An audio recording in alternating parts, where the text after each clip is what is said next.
BFM Business et 01 TV présentent De quoi je me mêle ? François Sorel. Et un grand bonjour à toutes et à tous. C'est avec beaucoup de plaisir que je vous retrouve, bien évidemment. Alors, vous l'avez remarqué, il n'y avait pas de quoi je me mêle la semaine dernière. Déjà parce qu'Anthony Morel était en vacances et qu'on ne voulait pas vraiment... Non, plus sérieusement, c'est que c'était la Labo Week sur 01 TV. Et on avait beaucoup de choses à faire, beaucoup de contenu pour vous aider à choisir tous vos produits high-tech pour ces fêtes de fin d'année. Donc, on a préféré s'accorder quelques jours pour la Labo Week, mais on est de retour. Et je tenais à vous remercier pour tous vos messages parce que beaucoup d'entre vous étaient assez surpris. Mais voilà, ça y est, on revient. Vous le savez, votre rendez-vous dédié à la tech, à la fois sur 01 TV, sur 01net.com, sur la chaîne YouTube de 01 TV, puis le week-end sur BFM Business. Avec au menu, tout à l'heure, on va parler d'espace. Et Antoine Meunier qui me rejoindra, qui est un journaliste spécialisé dans ce domaine. Et on évoquera avec lui le retour de Thomas Pesquet sur Terre. Et puis aussi le salon IAC qui s'est déroulé à Dubaï il y a quelques jours de cela, qui est très intéressant parce que c'est là où on découvre les prochains projets spatiaux. Je vous rappelle le hashtag DQJMM si vous voulez nous rejoindre sur Twitter et réagir. Et sur la page Facebook, merci d'être là et bienvenue, c'est parti.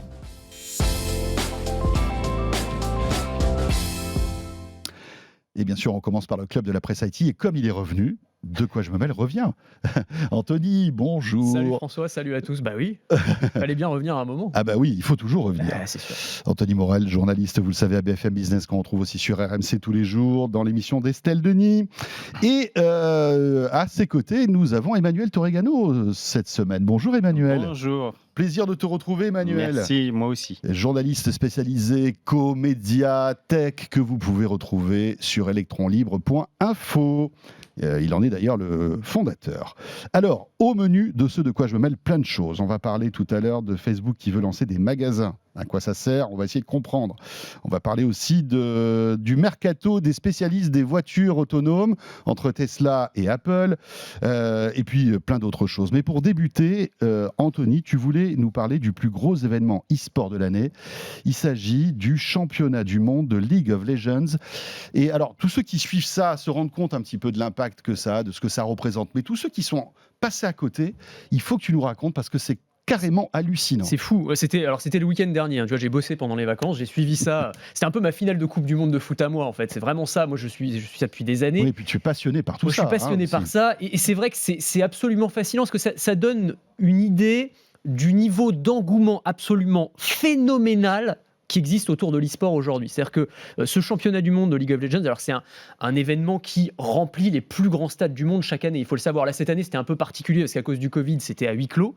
Mais les images qui sont complètement dingues, c'est à l'issue de la finale, donc qui se déroulait samedi. Il était 2h du matin dans les rues en Chine, et tu as des milliers de personnes qui sont sorties avec des images qui n'ont rien à envier à quand nous, en France, on a gagné la Coupe du Monde de foot. C'est-à-dire que tu as vraiment cet engouement absolument fou autour de l'e-sport et de League of Legends. Oui, puissance 1,4 milliard d'habitants, quoi. C'est ça, exactement. Et dans le monde, tu as 500 millions d'amateurs d'e-sport. Donc voilà, c'est pour donner un ordre d'idée. Alors League of Legends, pour ceux qui ne connaîtraient pas, c'est un jeu d'action et de stratégie. Je vous la fais courte, mais on joue à 5 contre 5. On est par équipe. Chaque joueur incarne un personnage à l'écran qui a ses pouvoirs particuliers et il faut se coordonner parfaitement avec le reste de son équipe pour aller détruire la base de l'adversaire. Et donc là, c'était vraiment les 10 meilleurs joueurs du monde, la crème de la crème. Ils sont sur une scène 5 contre 5 derrière leur clavier et leur écran. Ils s'affrontent, c'est rediffusé sur un écran géant, diffusé sur Internet évidemment pour des millions de spectateurs, commenté comme un match de foot, parce que c'est vraiment ça, c'est quand on regarde et qu'on aime ça,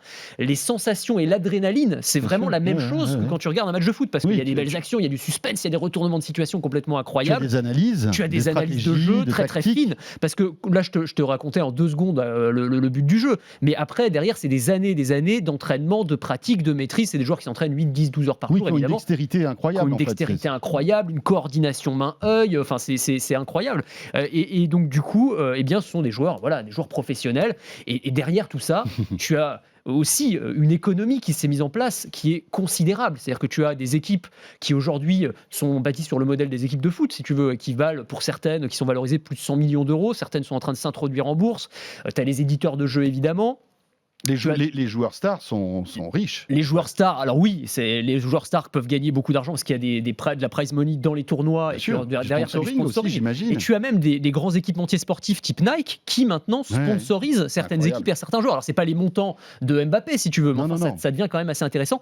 Et ça montre bien, il y a encore quelques années, les marques qui sponsorisaient tout ça, c'était Samsung, c'était les équipementiers télécom, c'était des grandes marques électroniques. Dans un écosystème tech. Exactement. Maintenant, c'est toutes les grandes marques.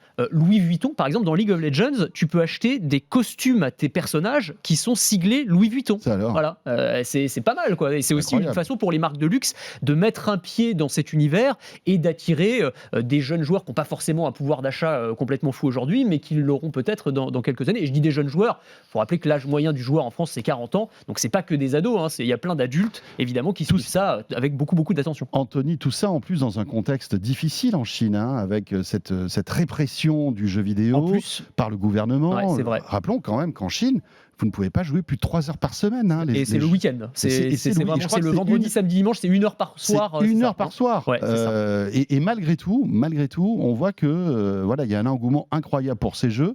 Mais c'est dans un contexte un peu particulier, c'est on va clair. dire. Je pense que du coup, c'est un exutoire parce qu'ils n'ont pas. Alors, je pense pas dire de bêtises en disant qu'ils n'ont pas le droit de jouer, mais en revanche, tu peux très bien continuer à regarder via les plateformes de streaming des parties de jeux vidéo. Donc, j'imagine qu'il y a une partie compensation. Je peux pas jouer, mais je regarde d'autres joueurs jouer et c'est comme un spectacle. Hein. Mais juste une question là-dessus, ces équipes professionnelles, elles ont certainement des dérogations, non, par rapport à la loi chinoise? Alors, je crois que oui. Je m'y étais intéressé à la question, mais c'était il y a longtemps maintenant. Mais il me semble que oui. C'est-à-dire que effectivement, ces joueurs, de toute façon, eux, jouent 8 ou 10 heures par jour. Donc, C'est-à-dire clairement, que comme c'est peut-être leur métier. C'est leur métier, exactement. Mais tu as raison, parce que la plupart, certains de ces joueurs sont mineurs. Pour les majeurs, la question ne se pose pas, puisqu'on parlait de la répression, mais c'était pour les joueurs mineurs.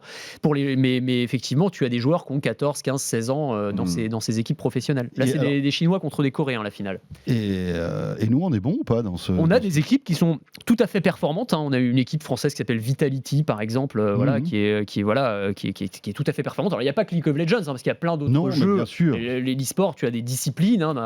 Counter-Strike Go, tu as Hearthstone, tu as StarCraft, on peut en citer plein, Fortnite, tout ce que tu veux. Donc oui, on a des équipes qui sont tout à fait performantes, mais c'est vrai que la scène internationale est quand même dominée assez largement par la Chine et par la Corée. Ouais. Fortnite qui a décidé de partir de la Chine. Absolument, carrément. C'est ça. Suite à cette répression. À cause de la répression, tout c'est à clair. fait. Et alors, ce qui est incroyable, et on terminera là-dessus, c'est que peut-être demain, ce type de jeu pourra arriver aux Jeux Olympiques. Alors oui, en fait, c'est une sorte de serpent de mer, ça fait longtemps qu'on en parle, mais là, on a appris ce week-end que Riot Games, donc l'éditeur de League of Legends, était en discussion avec le comité olympique pour intégrer ça. Alors, on ne sait pas sous quelle forme, ça ne deviendra probablement pas un sport olympique à part entière, mais peut-être un circuit parallèle ou quelque chose qui se mettra en place. On parle depuis longtemps d'intégrer l'e-sport dans les sports olympiques, et bon, pourquoi pas, hein, il y a des sports, parce qu'on nous fait toujours le reproche, on dit oui, mais il n'y a pas la dimension physique, etc. Bon, probablement moins que sur un marathon, c'est vrai, mais enfin, aux Jeux Olympiques, vous avez du tir au pistolet, la dimension physique, elle n'est pas non plus complètement incroyable. Donc, ce sont des discussions qui sont en cours depuis longtemps. C'est-à-dire que là, il y a des performances de dextérité, de réflexe, etc., qui pourraient être apparentées à un sport, on va dire, de précision ou JO. Absolument, c'est ça. Réflexion, précision, tu vois, les échecs, voilà. Alors, c'est pas aux Jeux Olympiques, c'est-à-dire les échecs, tu me diras. Mais enfin, en tout cas, on est sur des jeux de skills, quoi, vraiment, très très clairement, où on a besoin de réflexes, de dextérité, etc. Et effectivement, et d'ailleurs, le pont se fait de plus en plus entre le monde du sport traditionnel et le monde de l'e-sport. C'est-à-dire que tu as des sportifs professionnels, par exemple, qui lancent leur chaîne sur Twitch. Je pense à Gaël Monfils, le tennisman. Et tu as des anciens sportifs, par exemple Yannick Agnel, vous savez, l'un de nos plus grands nageurs, qui s'est reconverti dans l'e-sport. Maintenant, il fait du coaching et de la préparation physique et mentale pour les e-sportifs, justement. Donc, tu vois, il y a vraiment des ponts qui sont en train de se mettre en place. Emmanuel, c'est un sujet que moi je connaissais pas particulièrement, mais sur les ponts, je confirme. Moi, je regarde beaucoup de football et notamment des équipes internationales. La plupart des joueurs ne parlent que de FIFA et de ce qu'ils font quand ils rentrent chez eux et qu'ils jouent à des jeux vidéo. Et en effet, le e-sport fait partie intégrante de leur vie, au même titre qu'un sport physique, on va dire. Après, je ne sais pas pourquoi, en effet, les échecs ou d'autres jeux n'ont jamais été intégrés aux Jeux Olympiques.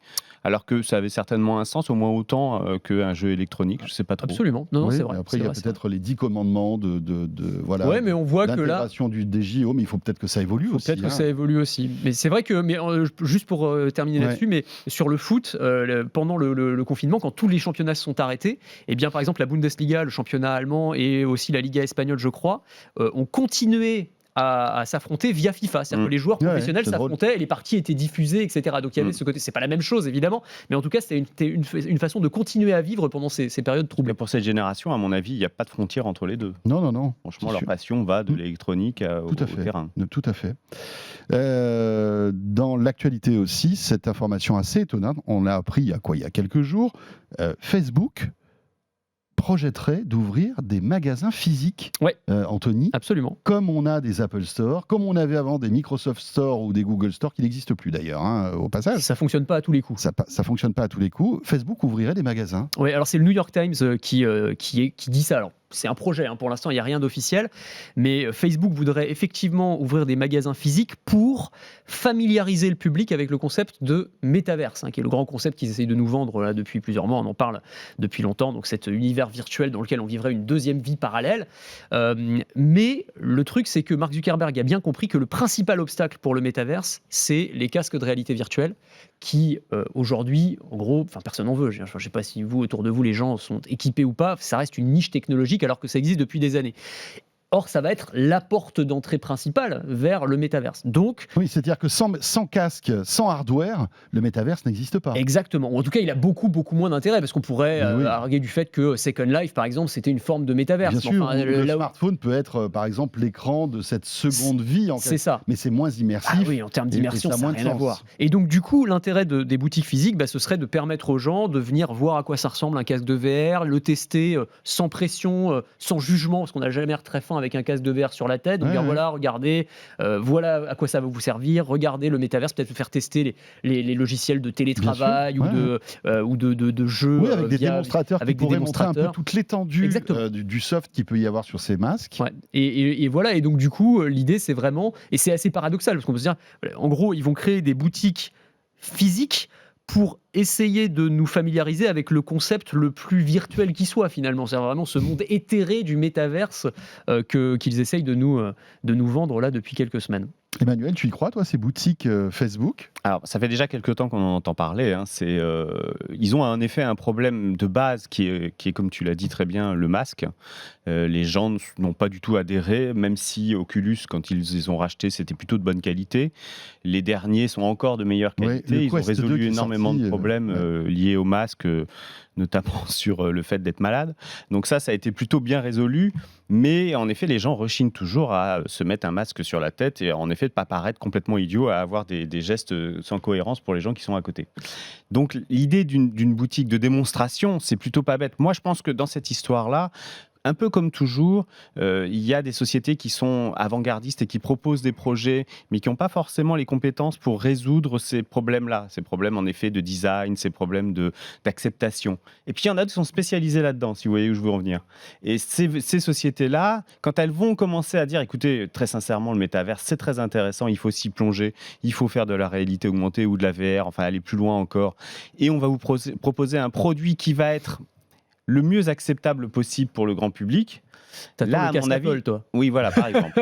Je pense qu'à ce moment-là, ça pourrait démarrer. Alors, encore une fois, Apple, c'est pas 100% de réussite. Ils se sont plantés aussi sur d'autres trucs. Mais au moins, ils vont, à mon avis, proposer un concept qui sera encore un peu plus intéressant que celui que fait Facebook avec Oculus, qui est une espèce de dérivé de ce que Google aurait pu faire aussi avec des lunettes et tout ça. C'est-à-dire quelque chose qui est le monde du geek, qui parle au monde du geek, ce qu'elle ne parle pas à tout le monde. Il faut qu'une société arrive avec ces produits-là et parle à monsieur tout le monde. Et ça, il y a peu de sociétés qui savent le faire, qui ont les process en interne pour réaliser ce type de pour produit. Transformer un produit qui est de niche. Un truc de geek qui est... on le retrouve aussi avec les Fold aujourd'hui, c'est-à-dire Samsung et tout ça, ils poussent à faire des smartphones pliants et ils ont quand même encore du mal, parce que ça ressemble encore vaguement à une espèce de prototype qui aurait été habillé. C'est évident qu'un iPhone un jour sera Fold, c'est normal, c'est logique, c'est la suite. Il y a des avantages à avoir un écran plus grand quand on le déplie. Et à ce moment-là, on aura certainement la voie tracée par une société qui sait faire ça. Et ça sera certainement le cas aussi pour les masques. Ça peut pas être Facebook. J'ai pas vu encore Facebook avoir pour moi, il y a des sociétés qui n'y arrivent pas. C'est Amazon, Facebook, Google. Ils savent pas faire ça. C'est pas leur comment dire. C'est ni leurs compétences ni leur process en interne qui permet de le faire. Les sociétés qui savent ils ont réussi, enfin Amazon avec Alexa quand même a réussi. Dans le hardware, ils arrivent parce qu'ils font des discounts. Google avec les pixels également. Non, c'est des tout petits chiffres. Oui. Rendez-vous compte de quoi il s'agit. Non, pas les Alexa. Mais si, parce que c'est du discount pas cher du tout. Après, il y a plusieurs points d'entrée sur ces marchés-là. Je suis d'accord, on peut arriver par le bas, très peu cher, et puis ça pose pas de problème. Mais c'est pas non plus de la popularisation, cette histoire-là. Pour faire fonctionner un appareil dans une nouvelle dimension de commerce, comme le masque, il faudra que des boîtes plus importante, s'y intéresse, plus importante en termes de capacité à produire un design et un produit qui fonctionne. Là où je te rejoins sur Amazon, c'est vrai que Amazon subventionne énormément ses produits pour inonder le marché, ce que ferait jamais Apple finalement. Apple, si vous faites un test je suis d'accord. Si vous faites un test entre une enceinte Echo et un HomePod Mini, il y a même pas de photo, quoi. Enfin voilà. Mais c'est pas ça la question. Il n'aime pas du tout Apple. Je sais pas. Non, c'est pas mon truc. Mais c'est pas la question. Pour moi, l'histoire. C'est pas la question, mais j'adore Apple. Oui, mais j'adore quand ils réussissent. Mais comme je l'ai dit au début, il y a eu des fois où ils se sont plantés, et magistralement. Enfin, moi, chez moi, j'ai un cube, j'ai un Mac Cube, je sais qu'ils se sont plantés. Donc, j'ai l'exemple de ce qui n'a pas marché. De ce qui n'a pas marché chez eux. Ils ont de temps en temps des petits... Mais les deux boîtes qui, à mon avis, sont capables de faire ce genre de truc-là aujourd'hui, c'est-à-dire qu'ils prennent des concepts forts, innovants, et de les amener dans le grand public. Dans l'électronique, c'est Apple, il n'y en a pas vraiment d'autres. C'est les seuls qui sont capables de tracer la voie. Et dans un autre domaine, c'est Tesla pour les voitures. Cela dit, c'est vrai, je te rejoins quand même sur ce que tu dis. Après, je pense pas qu'Apple va se positionner sur les casques de VR. En revanche, ils vont se positionner sur l'autre porte d'entrée vers le métaverse, qui seront les lunettes de réalité augmentée. Où ça fait quand même des années qu'on entend parler. Il y a plein de... En effet, le domaine du métaverse, c'est large. Voilà. Moi, je pense que Minecraft, c'est un métaverse en soi, et ça se fait sur un ordinateur. Non, absolument. Il y a en effet la réalité augmentée, il y a la VR. On verra comment tout ça va se segmenter en réalité. Ouais. Mais ça reste toujours la même chose. On ajoute au monde réel une dimension électronique et virtuelle, cyber, dans laquelle on va amener tout ce qu'on fait, mais on va l'amener dans ce monde-là. Et ça, c'est génial parce que c'est énormément d'argent. Alors, dans le métaverse, il y aura du NFT, les amis. En parlant d'argent, faisons la transition. Dans le métaverse, il y aura du NFT. Si vous n'étiez pas là il y a 6 mois, les 2 mots que je viens de sortir, vous ne les comprenez pas. Ce qui est normal, on va tout vous réexpliquer maintenant. Parce que tu t'intéresses beaucoup aux cryptos. Emmanuel. J'ai envie de devenir riche enfin. Anthony aussi, je sais que c'est un sujet que tu suis particulièrement. Et pour comprendre les cryptos et les NFT, qui est quand même quelque chose d'assez abstrait, c'est toujours intéressant de se raccrocher à des sujets qu'on connaît. Et typiquement, quand des artistes s'engagent avec ce type de choses, c'est peut-être plus lisible pour tous ceux qui nous regardent ou qui nous écoutent. Et c'est le cas de 2 personnalités, enfin 2 artistes. D'un côté Booba et de l'autre côté, alors il n'a rien à voir, c'est Quentin Tarantino. Voilà. Mais tous les deux s'intéressent aux NFT et tu vas nous expliquer comment, Emmanuel. Alors, donc le NFT, je fais une petite parenthèse pour expliquer de quoi il s'agit. C'est assez simple. Si vous connaissez à peu près ce qu'est la blockchain, c'est-à-dire c'est des relations mathématiques au sein d'une équation entre des adresses, on va dire les choses comme ça. Donc c'est des suites de chiffres qui sont relativement longues et qui ont un intérêt très intéressant, c'est qu'elles sont uniques. Puisque une suite de chiffres ça fait une adresse, vous pouvez la dupliquer autant que vous voulez, il n'empêche que c'est toujours la même, elle est unique, c'est ça l'histoire. Bon. Et donc, quand vous raccrochez à ça des éléments multimédia, c'est-à-dire une photo, une chanson, n'importe quoi, une vidéo, une œuvre d'art cyber ou en tout cas électronique, vous obtenez donc ce qui fait aujourd'hui mettre en ébullition littéralement le marché de la culture et de l'art, parce qu'il y a des chiffres qui ont commencé à circuler sur la vente de NFT, et c'est très important, on parle de milliards aujourd'hui, et ben vous obtenez finalement le retour de la collection. Vous obtenez à nouveau le retour, si vous voulez, de la Joconde cyber. C'est ça qui est vachement intéressant dans le NFT. C'est qu'avant... il y a 10 ans, on était dans un monde où tout était copiable et transférable. Oui, c'est ce qu'a apporté le numérique, en fait. Voilà, quand j'allais chercher un MP3 et que je te le donnais, et je le perdais pas parce que je faisais une copie. Aujourd'hui, je ne peux plus le faire avec le NFT. Avec le NFT, on retrouve ce qu'on appelle un bien non fongible, c'est-à-dire qu'il est unique en tant que tel. Et c'est très intéressant. Il est reproductible. Mais mais le droit de l'avoir, la propriété de ce droit ne l'est pas. Voilà, et ça, c'est très intéressant. Alors c'est là où c'est assez subtil finalement. C'est très subtil, et je pense encore qu'on n'a pas exploré entièrement un peu... le paysage même de ce que représente ce NFT. C'est le retour de la rareté. Qu'on comprenne un petit peu, hein, si on fait un parallèle avec le monde physique. Admettons qu'Anthony Morel fasse des photos dédicacées. D'accord ? Tu en tires des centaines de milliers d'exemplaires, mais tu ne les as pas signées, ces photos-là. Elles vont pas avoir la même valeur, en fait. Une photo d'Anthony Morel qu'on va distribuer comme ça dans la rue n'aura pas la même valeur qu'une même photo d'Anthony Morel qui aura été dédicacée. Celle-ci se vend très très cher. Celle-là n'a pas de valeur. Elle n'a même pas de prix. Elle n'a même pas de prix. C'est un peu ça, non ? Pour qu'on comprenne bien. C'est un peu ça. C'est-à-dire qu'on va signer... Sauf que cette signature, c'est pas la personne qui l'a fait, c'est l'identification dans la blockchain. C'est ça qui est intéressant. C'est-à-dire, c'est une adresse de la blockchain qui est connue par tout le reste de la blockchain. Si vous connaissez le principe de la blockchain, c'est une hyper-distribution de l'information. Quelqu'un fait quelque chose dans la blockchain, tous les autres sont au courant. Donc voilà, c'est comme ça que ça fonctionne. C'est une espèce de tiers de confiance généralisé, global, mondialisé d'une certaine manière. Et donc Booba et Quentin Tarantino, ils s'intéressent à ça. Ils s'intéressent évidemment à cette nouvelle manière d'avoir une relation avec leurs fans, parce que à la fin c'est une relation avec le fan que crée l'artiste. Donc Booba, son dernier single, il en a 30 000 exemplaires, je crois à peu près. Chacun est avec un NFT. Il les met aux enchères sur son site. Alors, il faut aller voir. Je crois que malheureusement, la mise aux enchères, elle est finie depuis lundi. Mais grosso modo, vous aviez des cartes et vous faisiez des enchères sur les cartes. Ils proposaient des cartes avec des jolis espèces de dessins un peu manga. Et puis, vous cliquiez dessus et vous faisiez votre enchère de la carte. Et puis, à la fin, celui qui a fait la meilleure enchère, il gagne. Donc, il y a quand même un peu une histoire de gros sous dans cette histoire-là. Et dedans, vous aviez le titre, donc le fameux single. Et attention, ça n'est distribué que comme ça. Ce single ne sera pas sur une autre manière pour l'écouter. Oui, mais il est complètement exclusif. Mais le single sera piratable. Mais le fichier pourrait être enregistré en RIPAN ou un truc comme ça. Mais le droit de propriété reste le NFT. Bref. Et donc, il fait ça, et Quentin Tarantino a fait à peu près la même chose, sauf que lui, il a utilisé, alors là, on est à la quintessence du collector, si le NFT, c'est le retour du collector, là, on est à la quintessence avec le projet de Tarantino, puisqu'il propose des morceaux de Pulp Fiction, le film, sous forme de NFT, avec des morceaux de scénario, avec un commentaire exclusif que lui fait sur le film, et pareil, il le met aux enchères. Alors là, lui, ça a posé un autre problème. On le sait, le NFT, ça peut valoir très cher aujourd'hui. À la suite de cette enchère, le propriétaire du NFT peut très bien se retrouver être une cible. Donc, Tarantino a énormément appuyé dans sa communication sur ce NFT, sur la plateforme qui gère les enchères de NFT et sur le secret. D'ailleurs, la plateforme s'appelle Secret. Sur le secret qui entoure la mise aux enchères de ces NFT et l'anonymat garanti de l'acheteur. Exactement la même chose que quand vous allez dans une place d'enchères, je sais pas, Sotheby's ou des trucs comme ça, et que les gens, vous savez, ils appellent et puis on ne sait pas qui c'est qui est au bout du téléphone. C'est un intermédiaire parce qu'il ne veut pas savoir qui c'est qui achète un Van Gogh à 200 millions parce que ça crée un problème. Mais là, celui qui achètera l'extrait, pour le coup, il sera le seul à en jouir. Alors, bien sûr... C'est-à-dire que l'extrait, personne d'autre pourra le voir. Quel qu'il soit, normalement, un NFT, vous êtes le seul à l'avoir si, en effet, l'enchère reste secrète, puisqu'on ne sait pas ce qu'il y a à l'intérieur. Mais c'est ça. Alors, moi, dans le cas de Pulp Fiction, je trouve ça hyper intéressant parce qu'effectivement, c'est exactement ce que tu disais, c'est le retour du collector. C'est-à-dire que le mec qui va acheter ça, il aura un truc qui est complètement unique. C'est-à-dire que là, quand tu disais non reproductible, c'est vraiment, il sera le seul à avoir son petit morceau de trésor.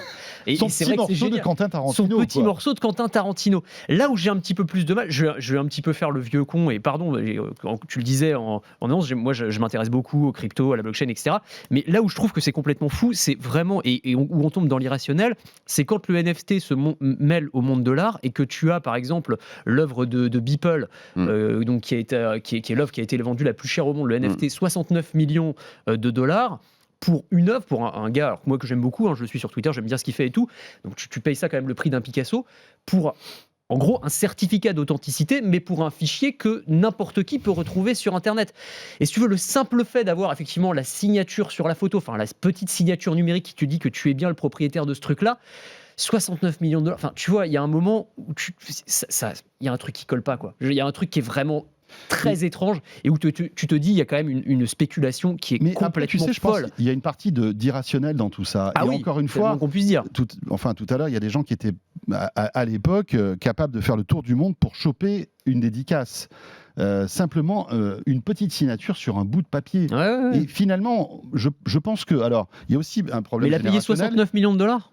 Non, peut-être pas, mais peut-être... Attends, tu sais pas, mais peut-être qu'il y a des autographes qui ont été vendus 69 millions de dollars de certaines stars, je sais pas, alors peut-être pas, mais en tout cas des sommes assez impressionnantes. Ouais. Ce que je veux dire par là, et je pense qu'il y a aussi un problème générationnel, c'est que peut-être que certains d'entre nous sont trop vieux pour comprendre ce type de choses. Pour le taquet. Non, mais c'est vrai que je pense qu'il y a un problème générationnel. Ça joue, c'est sûr. Et je pense que la jeune population va être plus enclin à aller vers ce type de choses, je pense.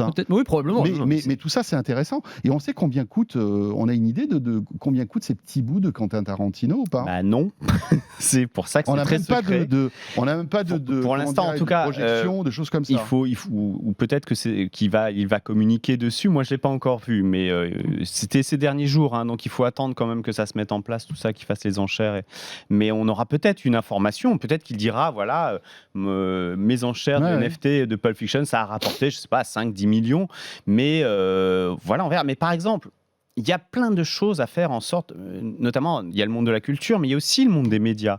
Je l'ai tweeté dernièrement et je trouve que c'est vachement bien. Et puis, il a été dans votre groupe à une époque. Mais l'eBay pourrait vendre ses unes célèbres en NFT. Ouais. Ça serait une super idée parce que la une de Coluche, tout le monde la connaît. Si je suis moi le propriétaire de cette une-là, elle vaut quelque chose. Et elle rapporte en plus au journal derrière. C'est quand même assez intéressant. Ça, c'est le côté sympa. Oui, mais encore faut-il avoir cette notion de propriété, c'est ça. Et mais c'est ça qui est intéressant. Elle revient, aujourd'hui, à travers les cryptos. On n'achète plus de voitures, on les loue, on loue tout aujourd'hui. T'as loué ta voiture ? Bah non, mais c'est vrai. Non, c'est juste pour savoir. Moi, je loue ma voiture, bien sûr. Non, tu as un crédit à longue durée. Mais c'est pas la même chose. Pour moi, ma voiture, dans mon esprit, ne m'appartient pas. C'est une voiture que j'utilise, que je vais garder 3 ans et qu'après, dont je vais me séparer. C'est un financement différent. Ouais, mais regarde les smartphones. On est dans plein de choses comme ça aujourd'hui. Et c'est bizarre parce qu'on revient à cette notion de propriété qui est une notion qui, à mon avis, prend un coup de vieux aujourd'hui. On consomme des choses dont on se sépare. On achète un téléphone, on va le revendre. Enfin, c'est intéressant parce que justement, avec le NFT ou les cryptos, le monde virtuel devient finalement plus rare ou en tout cas plus essentiel au sens où il y a en effet de la propriété, au sens où il y aura des échanges à travers ce système-là. Parce que là, on n'a parlé d'une seule dimension, c'est Booba ou Tarantino qui s'enrichissent en vendant des NFT. Mais moi, si j'achète un NFT, aujourd'hui, je peux faire un trading et je peux le revendre. Et là, on crée une nouvelle source de revenus globale de spéculation sur ces produits-là parce qu'on a créé de la rareté et de la propriété. Mais on aura exactement la même chose dans les jeux vidéo, on aura exactement la même chose dans Facebook. La valorisation de Sorare. Ils ont levé 600 millions. Ils sont valorisés pour 4 milliards. C'est 4 milliards pour les cartes de foot. Et c'est qu'un début. Tout ça n'est qu'un début. On enchaîne. Passionnant ce sujet. On pourra en parler pendant 1 heure. Apple qui débauche l'ancien ingénieur en charge de l'autopilote de Tesla. Anthony, tu commences sur ce sujet, puis on donnera la parole à Emmanuel après. Oui, c'est ça. Alors, c'est une belle prise pour Apple. Alors, ça bouge beaucoup. Vous savez, ce fameux projet qui s'appelait Titan. Je ne sais même pas si c'est toujours le nom, d'ailleurs, le projet de l'Apple Car. On en entendait déjà parler. Je crois que déjà du temps de Steve Jobs, c'était un projet, cette fameuse voiture Apple. Et effectivement, ils ont débauché un ponte de Tesla qui s'appelle Christopher Moore, qui n'est pas n'importe qui, puisque c'est l'ancien patron de la partie logicielle autopilote de Tesla. Quelque chose d'assez stratégique, qui avait fait parler de lui, pas forcément en bien d'ailleurs, puisqu'il avait, lorsqu'il était chez Tesla, ce qui n'est jamais une bonne idée, remis en cause la parole publique d'Elon Musk. Oula. Ce qui est quand même assez touchy. Alors il l'avait fait, c'était dans un comité, il avait été entendu par les autorités américaines, et il avait dit en gros qu'entre ce que tweetait Elon Musk à longueur de journée et la réalité en termes d'ingénierie, il y avait un gouffre, quoi. Et que quand il vantait le système autopilote, vous allez voir ce que vous allez voir, c'est le meilleur du monde, il n'y a plus besoin d'être humain derrière le volant, etc.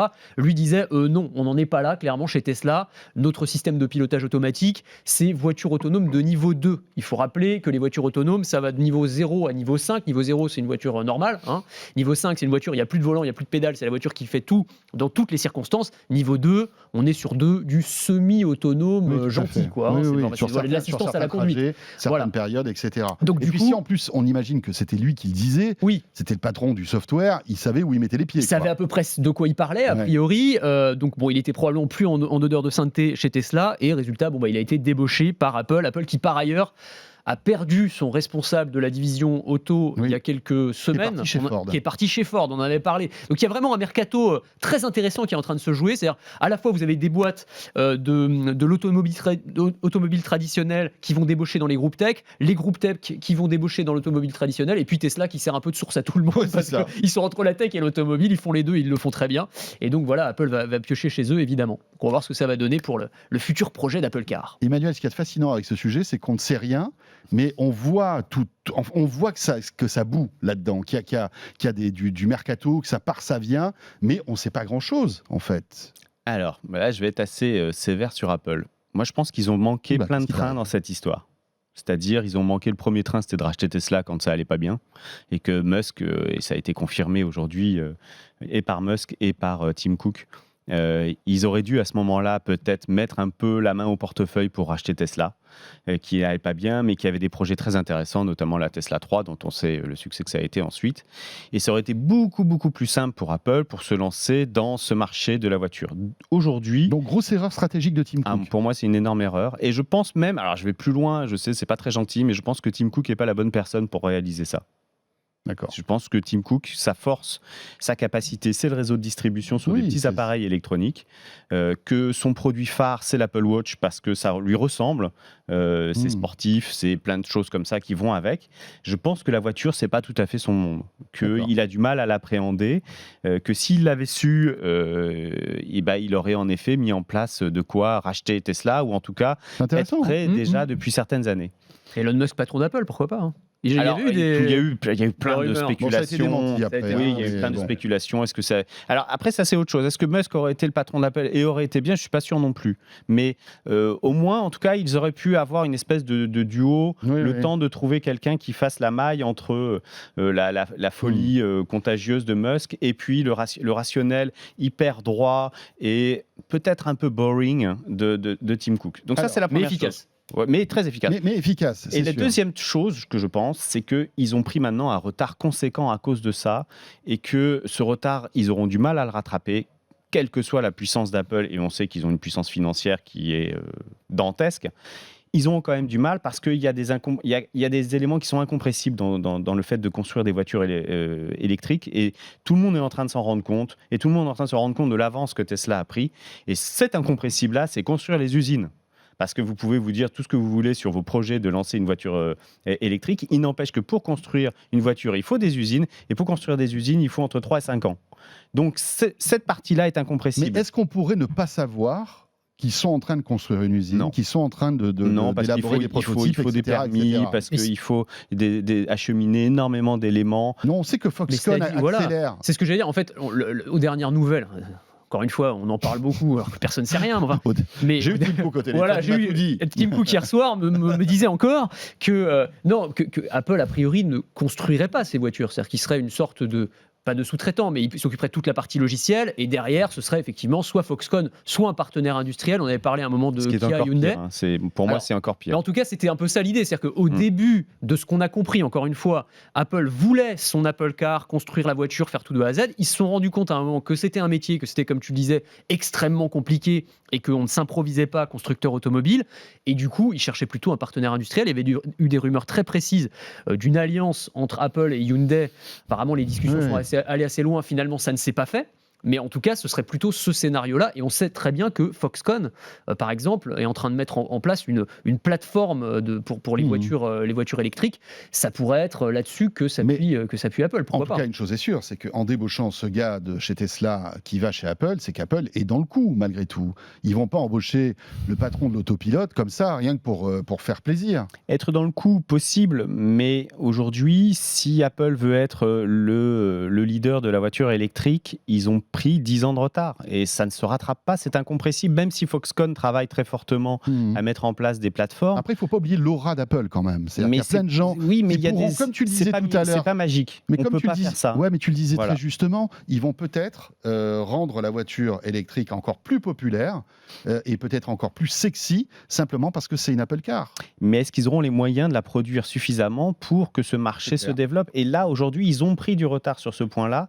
Le projet Titan, qui est un nom de code, qui était sorti dans la presse, Apple n'a absolument jamais confirmé rien de tout ça. Il faut quand même se rappeler Ils n'ont pas dit un mot sur la voiture de toute façon. Donc, je ne sais pas s'ils ont prononcé le mot voiture. Je pense même que Tim Cook passe son temps à chaque fois qu'on lui pose la question à dévier à chaque fois la balle pour éviter en effet de parler de voiture. Mais donc il y a quelque chose qui ne se fait pas aujourd'hui. Et alors, moi, je vais plus loin. Ma troisième étape dans cette histoire-là, oui, je vais aller très vite, c'est que pourtant, ça devrait être le relais de croissance d'Apple. Aujourd'hui, Apple, c'est très bien, ça pèse 2,5 trilliards, c'est super, ils sont très contents, mais ils n'ont pas de relais de croissance. Et l'ensemble de leur business croît, c'est très bien, tant mieux pour eux, mais c'est pas du relais de croissance. Leur vrai relais de croissance, c'était la voiture, et ça fait 5 ans qu'ils tambouillent dans cette histoire. Ouais. Non, mais je suis assez d'accord sur le constat. Alors après, il y a d'autres relais auxquels on peut penser dans le domaine de la santé, de la réalité augmentée, comme on en parlait. Mais il y avait un chiffre qui était paru, alors je ne sais plus si c'était Bloomberg, ou je sais plus, enfin, il y avait une analyse qui disait qu'il suffirait qu'Apple prenne 2% du marché de la voiture, du marché mondial, pour générer autant de chiffre d'affaires qu'avec les iPhones. Ouais, donc tu vois, c'est pour ça que c'est un domaine incroyable. Mais c'est ça l'histoire, c'est qu'on en parle, on le sait, tous les chiffres sont là, mais ça fait 5 ans. La Tesla 3, elle est sortie en 2017. Il y avait quoi de difficile pour Apple à sortir une Tesla 3, enfin une Model 3 en 2017, faut pas rigoler. C'est vrai, c'est clair. Ils ont été frileux, et peut-être que Tim n'est pas la bonne personne pour ça. Et pourtant, Tim, je t'aime, mais c'est peut-être pas la bonne personne. On avait compris. Dis-lui I love you. I love you. Non, mais il parle français aussi, Timou. Merci à tous les deux, c'était passionnant. Merci Anthony. Merci François, merci à tous. Anthony Morel, journaliste à BFM Business, et Emmanuel Torregano. Merci. Que vous pouvez retrouver sur Electron Libre. Vous restez avec nous. L'actu et de quoi je me mêle se poursuit dans un instant.